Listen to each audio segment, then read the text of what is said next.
नमस्कार छात्रों, आज हम अगला पाठ देख रहे हैं जिसका शीर्षक है पूर्ण विश्राम, जिसके लेखक है सत्यकाम विद्यालंकार। अब थोड़ी सी गद्य संबंधी जानकारी देखिए। प्रस्तुत हास्य व्यंग्य कहानी के माध्यम से कहानीकार ने यह समझाने का प्रयास किया है कि जीवन की आपाधापी में विश्राम के पल मुश्किल से ही मिलते हैं। यानी कि प्रस्तुत हास्य व्यंग्यात्मक कहानी है जिसमें कहानीकार ने यह समझाने की कोशिश की है कि जीवन की आपाधापी मतलब जीवन के इस दौड़ धूप में हमें विश्राम के क्षण बहुत कम मिलते हैं और बड़े मुश्किल से मिलते हैं।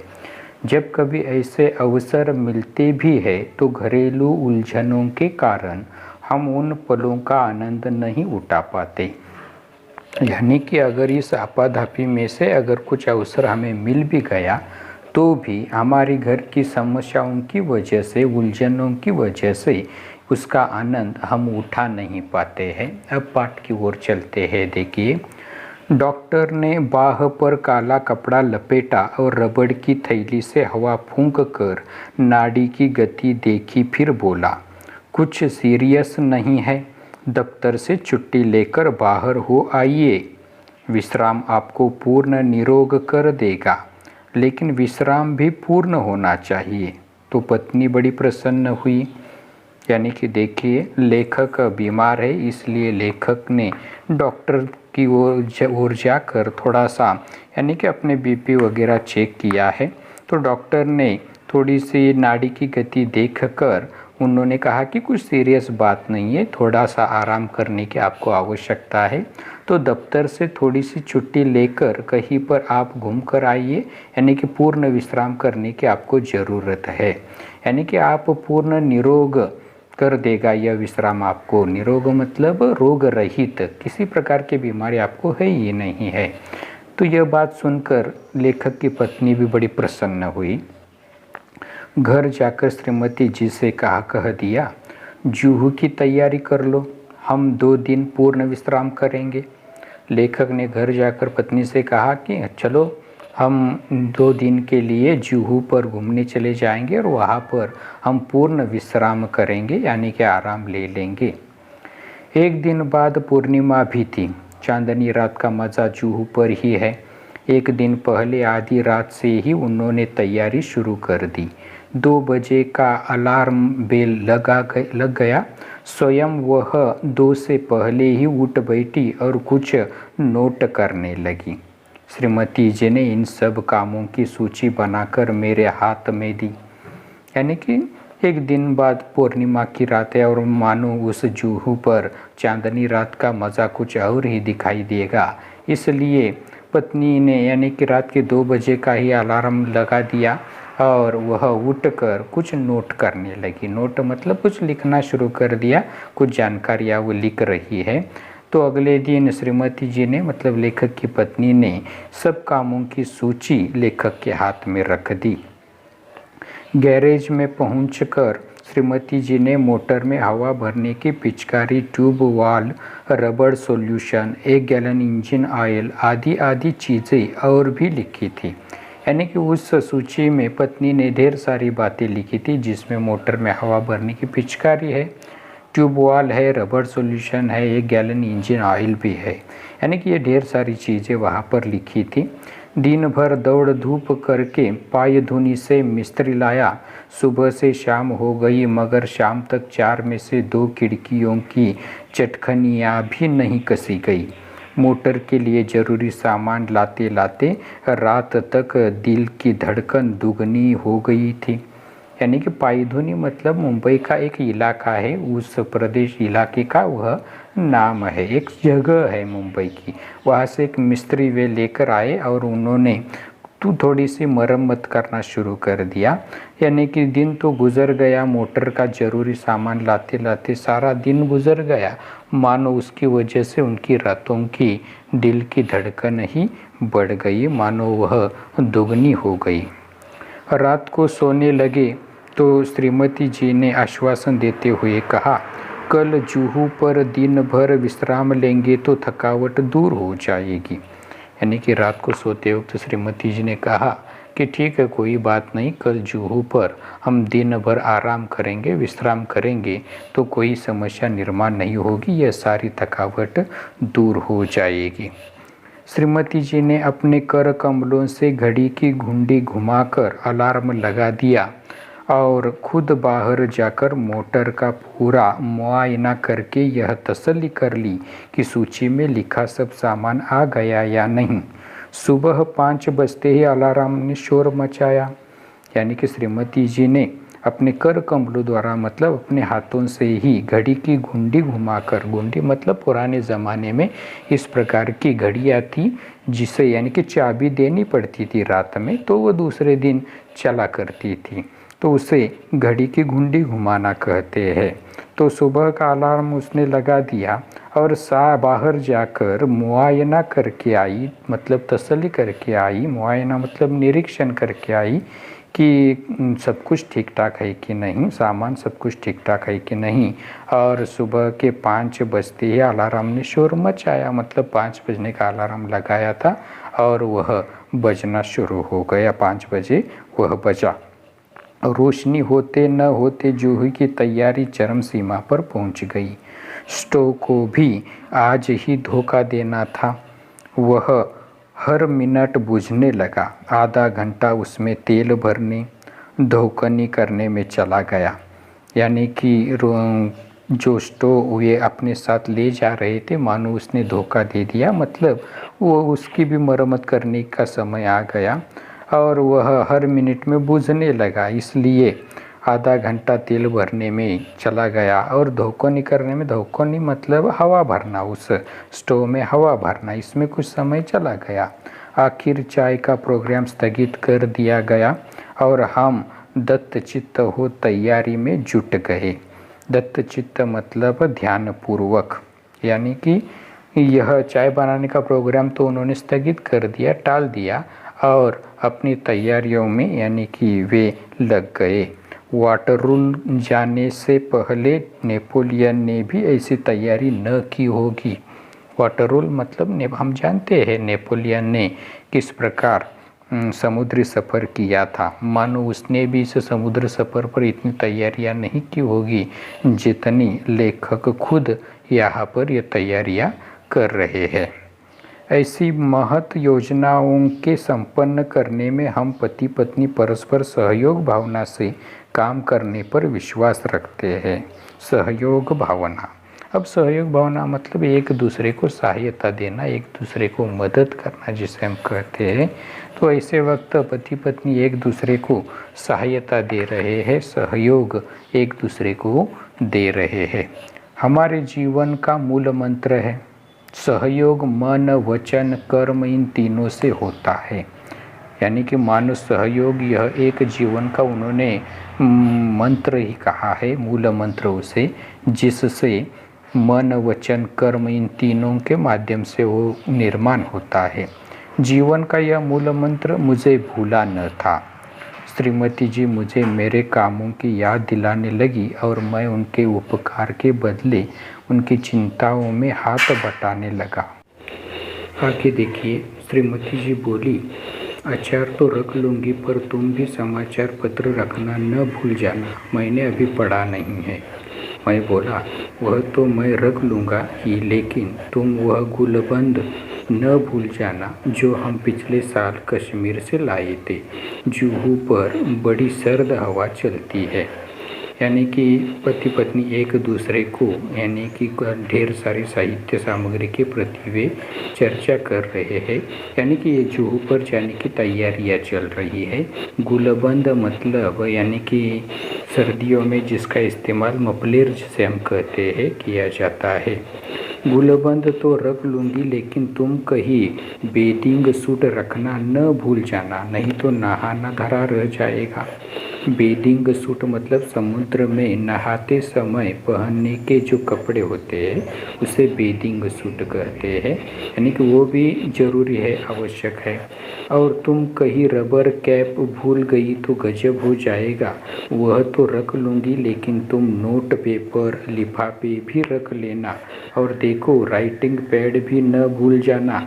यानी कि ढेर सारी सामग्री वे लेकर जा रहे हैं, जिसमें राइटिंग पैड भी है, मतलब लिखने के लिए जिसका उपयोग किया जाता है। राइटिंग पैड का क्या करोगी? कई दिन से माँ की चिट्ठी आई पड़ी है, जूहू पर खाली बैठे जवाब भी दे दूंगी, यूँ तो वक्त भी नहीं मिलता। और जरा वे चिट्ठियाँ भी रख लेना जिनके जवाब देने हैं, चिट्ठियाँ ही रह गई तो जवाब किसके दोगी?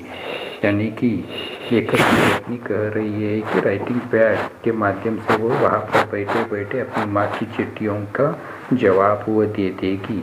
कुछ चिट्ठियाँ ढेर सारी है जिन्हें रखने के लिए वह कह रही है, जिसके जवाब देने हैं। और सुनो, बिजली के बिल और बीमा के नोटिस आ पड़े हैं, उनका भी भुगतान करना है, उन्हें भी डाल लेना। उस दिन तुम धूप का चश्मा भूल गए तो सर का दर्द चढ़ गया, इसलिए कहती हूँ छतरी भी रख लेना। यानी कि अब सफ़र के लिए निकलना है तो घर का बिजली का बिल है, बीमा की नोटिस आई है, उनका भी भुगतान करने के लिए लेखक को कहा गया है। साथ ही धूप का चश्मा बड़ा महत्वपूर्ण है, वो न पहनने से, तेज धूप में घूमने से सर दर्द हो सकता है, इसलिए छतरी की भी बात पत्नी ने लेखक से कही है। अच्छा बाबा, रख लूँगा। और देखा, धूप से बचने की क्रीम भी रख लेना, शाम तक छाले न पड़ जाए, वहाँ बहुत करारी धूप पड़ती है। लेखक ने कहा है कि करारी धूप पड़ती है, मतलब धूप तेज है, सूर्य प्रकाश तेज है, जिसकी वजह से यानी कि क्रीम की ज़रूरत है, नहीं तो छाले पड़ जाएंगे, मतलब थोड़ी सी गर्माहट की वजह से यानी कि चेहरा काला पड़ सकता है। श्रीमती जी कहती तो जा रही थी कि रख लूँगी, लेकिन ढूंढ रही थी नेल कटर, कैंची, ब्रश और सब तो मिल गया था, लेकिन नेल कटर नहीं मिल रहा था, इसलिए बहुत घबराई हुई थी। यानी कि लेखक जो बता रहे थे वो श्रीमती कह रही थी सब सामान मैं ले रही हूँ, लेकिन वह उसे नेल कटर नहीं मिल रहा था। बाकी सारा सामान कैंची, ब्रश वगैरह उसे मिल गया था, लेकिन नेल कटर न मिलने की वजह से वो थोड़ी सी घबराई हुई थी, न जाने वो कहाँ चला गया। मैंने कहा जाने तो नेल कटर, बाकी सब चीज़ें तो रख लो। लेखक ने कहा ठीक है, कोई बात नहीं, बड़ी बात है तो है नहीं, रहने तो नेल कटर, बाकी सारा सामान रख लो। इधर मैं अपने लिए नया अखबार और कुछ ऐसी किताबें थैली में भर रहा था जो बहुत दिनों से समालोचना के लिए आई थी, और सोचता था कि फुर्सत से समालोचना कर दूंगा। यानी कि समालोचना करना मतलब गुणदोष निकालना। लेखक साहित्यिक है तो कुछ नए साहित्यिकों ने कुछ नई किताबें उन्हें समालोचना करने के लिए दी थी, ताकि उनमें अगर कोई गुणदोष हो तो वे बताए, तो ऐसी किताबें भी वे रख रहे थे। आखिर 3 किताबें थैली में झोंक दी। कई दिनों से कविता करने की भी धुन सवार हुई थी, उनकी कई कतरनें इधर उधर बिखरी पड़ी थी।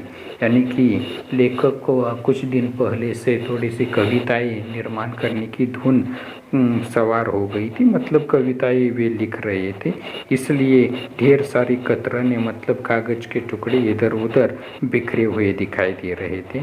उन्हें भी जमा किया, सोचा काव्य प्रेरणा के लिए जूहू से अच्छी जगह और कौन सी मिलेगी।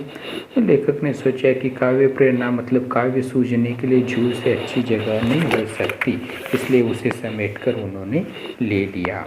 आखिर कई अटैची, कई थैले, कई झोले भरकर हम जूहू पहुँचे। 5-7 मिनट तो हम स्वप्नलोक में विचरते मतलब घूमते रहे। यानी कि ढेर सारी बातें लेकर, ढेर सारा सरो सामान लेकर लेखक जूहू पहुँचे, और पहले तो वे 5-7 मिनट स्वप्नलोक में घूमने लगे। हम समुद्र में नहाने को चल पड़े। समुद्र तट पर और लोग भी नहा रहे थे। एक ऊंची लहर ने आकर हम दोनों को ढक लिया। लहर की उस थपेड़ से न जाने श्रीमती जी के मस्तिष्क में क्या नई स्फूर्ति आ गई कि उन्होंने मुझसे पूछा, तुम्हें याद है बरामदे की खिड़की को तुमने अंदर से बंद कर दिया था या नहीं? यानी कि समुद्र में वे लेखक और उनकी पत्नी नहा रहे हैं और ऐसे वक्त अचानक लहरों की थपेड़े आ रही है। थपेड़ मतलब आघात तो हो रहा है। इतने में श्रीमती जी के मस्तिष्क में मतलब दिमाग में एक बात आई और उन्होंने अपने पति मतलब लेखक से पूछा कि क्या तुम्हें याद है बरामदे की खिड़की को तुमने अंदर से ठीक ढंग से बंद किया है या नहीं। मैं कह उठा, मुझे तो कुछ याद नहीं पड़ता। अगर वह बंद नहीं हुई और खुली ही रह गई तो क्या होगा। कहते कहते श्रीमती जी के चेहरे का रंग पीला पड़ गया। यानी कि चेहरे का रंग पीला पड़ना मतलब घबरा जाना। श्रीमती जी घबरा गई। अरे तुमने अगर वो झरोखा या वो खिड़की अगर बंद नहीं की होगी तो न जाने अब क्या होगा। मैंने कहा चलो छोड़ो, अब इन चिंताओं को जो होना होगा हो जाएगा। मेरी बात से तो उनकी आंखों में आंसुओं का समुद्र ही बह पड़ा। उनके कांपते होठों पर ही यही शब्द थे, अब क्या होगा। लेखक ने उसे बताया अपनी पत्नी से कि अरे अब इन चिंताओं को छोड़ो, जो होगा वो देखा जाएगा। लेकिन आखिरकार पत्नी नहीं मानी। मानो उसकी आंखों में आंसू ही निर्माण हो गए और उनके कांपते होठों पर यही शब्द उन्हें सुनाई दे रहे थे कि न जाने अब क्या होगा। और अगर खिड़कियां खुली रह गई होगी तो घर का क्या होगा। यह सोच उनकी अधीरता और भी ज़्यादा होती जा रही थी। जिस धड़कन का इलाज करने को जूहू पर आया था वह 10 गुना बढ़ गई थी। यानी कि अधीरता मतलब व्याकुलता।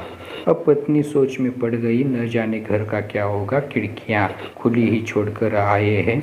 इसलिए लेखक के मानो जिस धड़कन बढ़ गई, जिस धड़कन का इलाज करने के लिए लेखक जूहू पर आए थे, मतलब डॉक्टर ने उन्हें सलाह दी थी पूर्ण विश्राम की, लेकिन यहाँ आकर तो उनकी यह धड़कन 10 गुना बढ़ गई। मैंने तेजी से मोटर चलाई। मोटर का इंजन धक धक कर रहा था, लेकिन मेरा दिल उससे भी ज़्यादा तेज रफ्तार से धड़क रहा था। अब क्या करें। लेखक ने अपनी मोटर निकाली और वे घर वापस चलने लगे। तेजी से जा रहे थे, मानो मोटर का इंजन जितनी धक धक कर रहा था उससे तेज रफ्तार से मानो लेखक का हृदय धड़क रहा था। जिस रफ्तार से हम गए थे दूनी रफ्तार से वापस आए। अंदर आकर देखा कि खिड़की की चटकनी, यानी कि जिस रफ्तार से वे मतलब जिस गति से वे जूहू पर पूर्ण विश्राम करने के लिए गए थे उसी रफ्तार से उसी गति से वे पीछे आए। अंदर जाकर उन्होंने देखा घर में तो खिड़की चटकनी यानी कि बदस्तूर लगी थी, मतलब अच्छी तरह से ठीक ठाक ढंग से उसे बंद किया था। मैंने ही वह लगाई थी, लेकिन लगाकर यह भूल गया था कि लगाई या नहीं, और इसका नतीजा यह हुआ कि पहले तो मेरे ही दिल की धड़कन बढ़ी थी, अब श्रीमती जी के दिल की धड़कन भी बढ़ गई। यानी कि लेखक जिस धड़कन की इलाज करने के लिए जूहू पर गए थे, लेखक की धड़कनें तो बढ़ ही गई। इसका नतीजा और एक हुआ कि पत्नी की भी दिल की धड़कन अब बढ़ने लगी। मुझे याद आ रहे थे पूर्ण विश्राम और पूर्ण निरोग।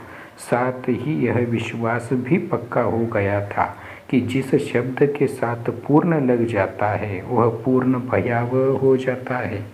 भयावह मतलब भयानक। यानी कि लेखक को वो बातें याद आने लगी वैद्य जी की, डॉक्टर जी की, कि तो आपको पूर्ण विश्राम करना चाहिए। यानी कि आप पूर्ण निरोग हैं, किसी प्रकार की रोगराई आपको नहीं है, केवल विश्राम की ज़रूरत है। लेकिन लेखक को एक बात का विश्वास हो गया कि जिस शब्द के साथ पूर्ण शब्द लग जाता है मानो वो भयावह ही बन जाता है, यानी कि भयानक ही बन जाता है। यानी कि लेखक चले थे विश्राम करने के लिए, लेकिन घर की अपनी पारिवारिक जीवन की उलझनों की वजह से किस प्रकार उन्हें उलझना पड़ा यह यहाँ पर हमें दिखाई देता है। विश्राम के बदले उन्हें और भी परेशानियों को महसूस करना पड़ा। तो ठीक है छात्रों, धन्यवाद।